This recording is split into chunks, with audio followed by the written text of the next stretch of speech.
Because his 4 kids didn't want to come home, this old man decided to travel across the states, just to visit each of them and see for himself if they were truly happy. And every time he found one of them, he'd ask just one simple question. You happy? You happy?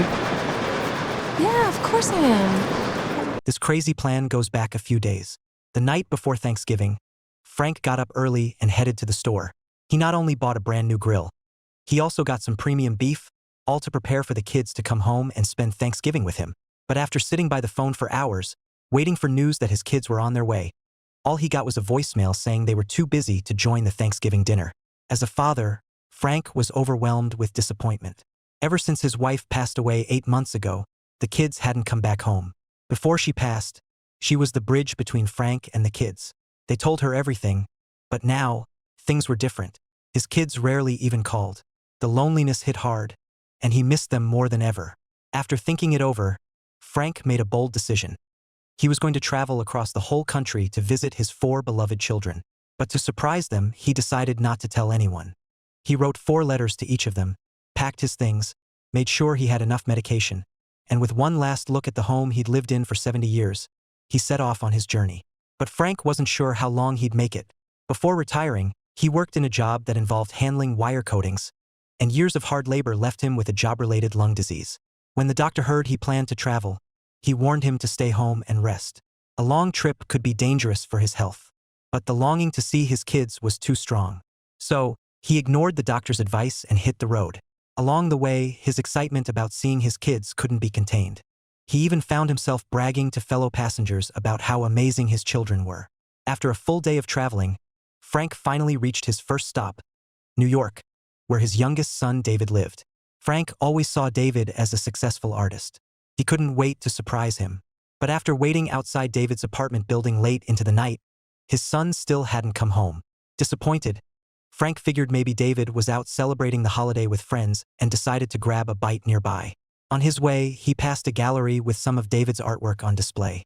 Looking at his son's paintings, memories started flooding back. What are you gonna do when you grow up, huh? He then went to a 24-hour diner. On Thanksgiving, the place was quiet with just a few scattered customers. An elderly man with gray hair, perhaps out of loneliness, struck up a conversation with Frank. He told Frank that, despite having 3 sons and 6 grandkids, they were all too busy, so he had to spend the holiday alone. Looking at the old man, Frank couldn't help but imagine his own future.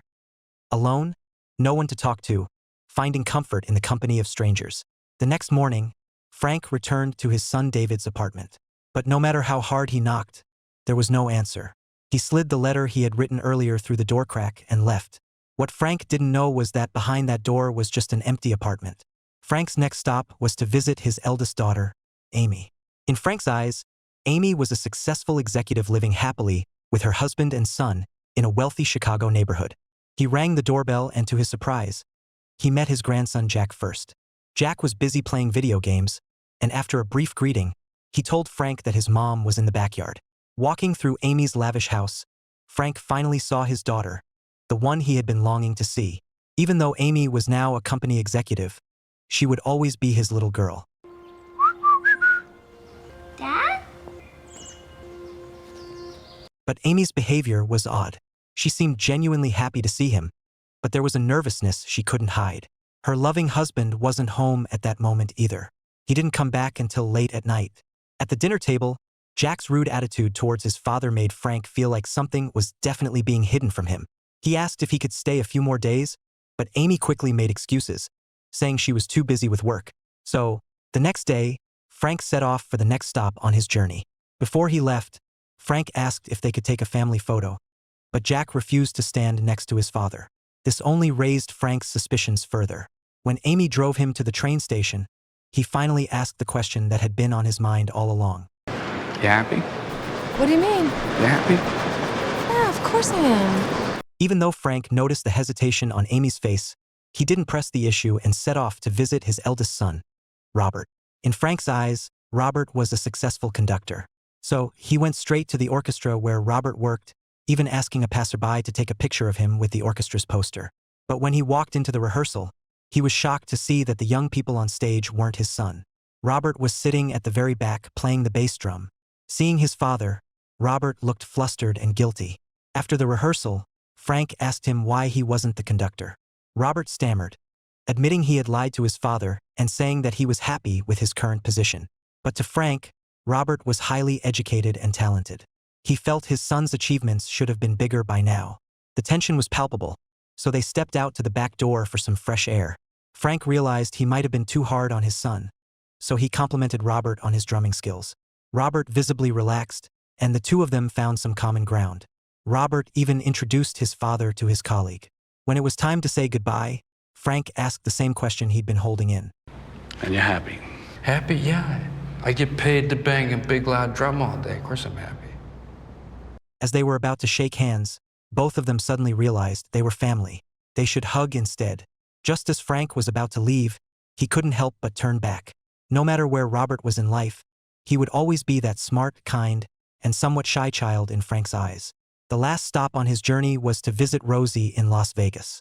Frank had thought this would be another surprise visit, but Robert had already told his sister about his plans to visit. This old man kindly handed the homeless guy $10, thinking he'd at least get a thank you in return. But instead of being grateful, the guy's eyes locked onto the $100 bills inside the old man's wallet. When the old man didn't offer more, the homeless guy suddenly lunged at him, trying to grab it. But because he was weak from malnutrition, he ended up getting pushed to the ground. In the scuffle, the old man's pill bottle fell out. The homeless guy quickly got up and stood right next to it. Please don't do anything. That's my medication. But the homeless man ignored his desperate pleas. He stepped forward and crushed the pill bottle under his foot, then quickly turned and ran off. Frank didn't chase after him. He just quietly picked up what little powder was left from the shattered pills. At his age, Frank was already battling chronic pulmonary fibrosis. He couldn't fly or travel far and had to rely on daily medication just to stay alive. The toughest part? All 4 of his children lived in different cities. He had hoped to see them all on Thanksgiving, but one by one, they said they were too busy to come home. So Frank made a bold decision. He was going to travel across the states and surprise each of his kids. He didn't find his oldest son David when he went to New York, but he did manage to meet 2 of his other children. Now only one was left, his youngest daughter Rosie, who lived in Las Vegas. Rosie had already heard from her brother that their dad was on his way, so she went all out and rented a stretch limo to welcome him. Rosie's a successful dancer now, living in a fancy penthouse downtown. She even planned to take her dad to one of those famous rotating restaurants in the city. But before they could head out, a neighbor suddenly showed up with a kid in her arms, asking Rosie to babysit for a bit. She said she had an emergency. That bit turned into the whole day. They had no choice but to cancel the dinner plans, but Frank wasn't upset or disappointed. He happily played with the kid on the couch instead. For some reason, he felt an odd sense of closeness to this child. Later, he emptied his pockets of the crushed medicine, carefully picked out the bits of fabric, and swallowed all of it in one go. Then he happened to overhear a voicemail, and that's when he realized this apartment wasn't actually Rosie's. She had rented it just for his visit. Not wanting to burden her any further, Frank told Rosie he was out of meds and planned to head back home the next day. She didn't try too hard to convince him to stay. As they chatted about their mom, Frank finally asked the question he'd been holding in for years. Why had all the kids always opened up to their mother, but never really shared anything with him? Rosie explained that their mom had always been a great listener, while Frank tended to tell them what to do and was often too strict. Frank wanted to say it wasn't true, but Rosie just said, I think David felt it the most. Wanting to get home in time for his meds, Frank decided to fly back this time. He didn't ask Rosie if she was happy. He already knew she wouldn't tell him the truth. As she watched her father walk away, her heart felt like a tangled mess. The truth was, she wasn't some famous dancer. She was just a regular waitress at a restaurant. Up in the sky, as thunder rumbled through the clouds, Frank suddenly started to feel unwell. He got up to splash some water on his face in the bathroom, hoping it would help, but things only got worse. By the time a flight attendant found him, he was already about to pass out. In a haze, he found himself back in the backyard at home, sitting with his 4 kids. He asked why they had all lied to him. Even though they hadn't told him the truth about their lives, Frank had already seen through it all. He knew Amy and her husband had divorced. He knew Robert's orchestra wasn't actually going on a European tour. As for Rosie's neighbor, that was actually her partner. The baby? It was Rosie's own child. And David? Where was David? Where would he have to go to find him? Suddenly, a loud crack of thunder broke the silence. Rain poured from the sky, and the kids quickly packed up and ran back into the house. Frank stayed behind, looking up at the sky, trying to understand how things ended up this way. Why had they all been lying to him? When Frank opened his eyes again, he was in a hospital bed. All the kids were there except David, and that absence gave Frank a sinking feeling. Under Frank's questioning, they finally revealed the truth. Over the years, David had been struggling. He wasn't a successful artist, and he felt like he hadn't lived up to his father's expectations. His mother's passing had been an even greater blow to him. Eventually, he passed away in Mexico. Although Frank had already suspected something had happened to David, hearing the heavy news still left him unable to accept it. In a half-conscious state, Frank recalled the conversation he had once had with David, where he asked him to become an artist. At the same time, the young David appeared by his bedside. David said he had always been thinking about what job to pursue when he grew up. This time, Frank didn't impose his own ideas on his son. Instead, he told him that no matter what he chose to do, he would be proud of him. David nodded thoughtfully. I told Mom I wouldn't be long. Give him my love. I will. I'll see you, Dad. David. Hmm? I'm sorry.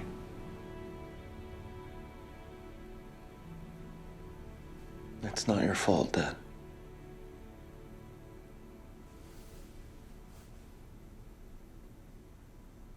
David?